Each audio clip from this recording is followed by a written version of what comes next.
नमः वाणे हिरण्यगर्भाभ्यां नमः ओम नीचे नमः माता पित्रे चरणकमलेभ्यो नमः इष्टदेवताभ्यो नमः गुरुदेवताभ्यो नमः रामदेवताभ्यो नमः स्थानदेवताभ्यो नमः वास्तुदेवताभ्यो नमः सर्वेभ्यो देवेभ्यो नमः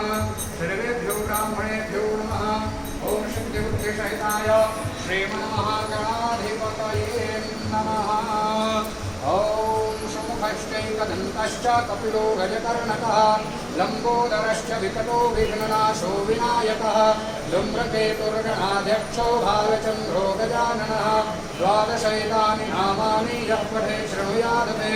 ॐ विद्यारम्भे विवाहे च प्रवेशे निर्गमे तथा सङ्ग्रामे सङ्कटे चैव विघ्नस्तस्य न जायते शुक्लाम्बरधरं देवं शशिवर्णं चतुर्भुजं त्रिशक्नवदनं